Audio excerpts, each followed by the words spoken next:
ମୋ ପ୍ରିୟ ଭାଇମାନେ, ବିଶେଷ କରି ସବୁ ଅବସ୍ଥାରେ ଧନ୍ୟବାଦ ଦିଅ,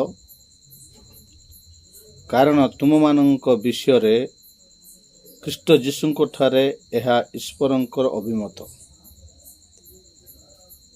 ଆମ୍ଭେମାନେ ସବୁ ପ୍ରକାର ଅବସ୍ଥାରେ ପ୍ରଭୁଙ୍କୁ ଧନ୍ୟବାଦ ଦେବା ଶିଖିବାର ଅଛି। ପ୍ରେରିତ ପାଉଲ କହୁଛନ୍ତି, ଆମେ ସବୁ ଅବସ୍ଥାରେ ଦୁଃଖରେ ସୁଖରେ ଭଲରେ ମନ୍ଦରେ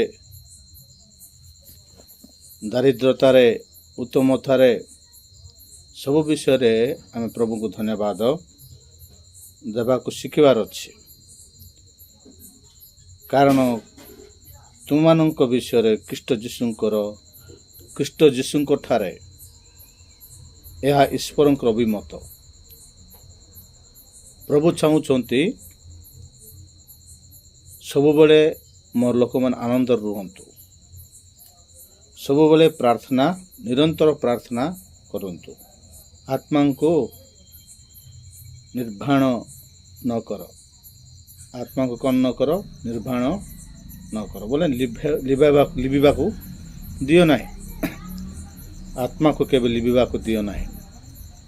ଯଦି ଆତ୍ମା ଯଦି ଲିଭିଯିବ ତାହେଲେ ମନୁଷ୍ୟ ମରିଯିବ। ହାଲେଲୁୟା। ତେଣୁ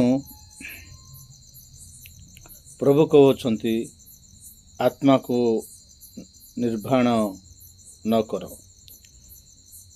ଆମମାନଙ୍କର ହାତରେ ଅଛି ଆତ୍ମାକୁ ଲିଭେଇବା, ଆତ୍ମାକୁ ଚଳେଇବା। ହାଲେଲୁୟା। ଆମମାନଙ୍କର ହାତରେ ଅଛି। ଆମମାନଙ୍କର ମନ ଉପରେ ଆଧାରିତ, ଆମମାନଙ୍କର ପ୍ରଭୁଭୟ ଜୀବନ ଉପରେ ଆଧାରିତ, ଆମମାନଙ୍କର ପ୍ରାର୍ଥନା ଉପରେ ଆଧାରିତ। ଆମେମାନେ ପ୍ରଭୁଙ୍କୁ ସଦାସର୍ବଦା ଧନ୍ୟବାଦ ଦେବା ପାଇଁ ଆମେମାନେ ଯଦି ସଦାସର୍ବଦା ପ୍ରସ୍ତୁତ ଥିବୁ, ତାହେଲେ ଆମମାନଙ୍କୁ ପ୍ରଭୁ କ'ଣ କରିବେ?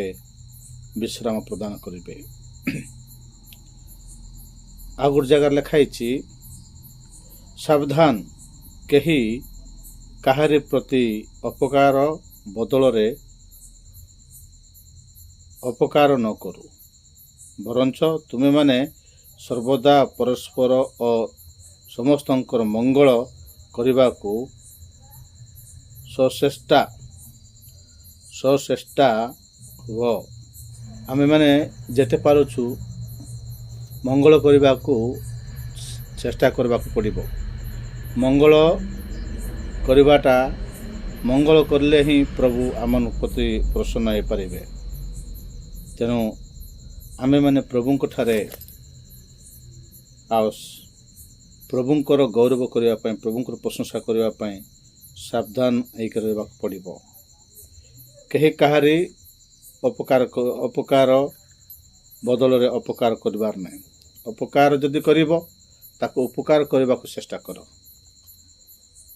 ପ୍ରଭୁଙ୍କର ଇଚ୍ଛା ତାଙ୍କ ଲୋକମାନେ ସର୍ବଦା ଆନନ୍ଦ କରିବା। ପ୍ରଭୁଙ୍କର ଇଚ୍ଛା ତାଙ୍କ ଲୋକମାନେ ସବୁବେଳେ ଜୀବିତ ରହି ତାହାଙ୍କର ପ୍ରାର୍ଥନା କରିବା। ତେଣୁ ଆଜିର ଏ ଛୋଟ ବାକ୍ୟ ଦେଇ ପ୍ରଭୁ ଆମ ସମସ୍ତଙ୍କୁ ଆଶୀର୍ବାଦ କରନ୍ତୁ। ଆମେନ୍।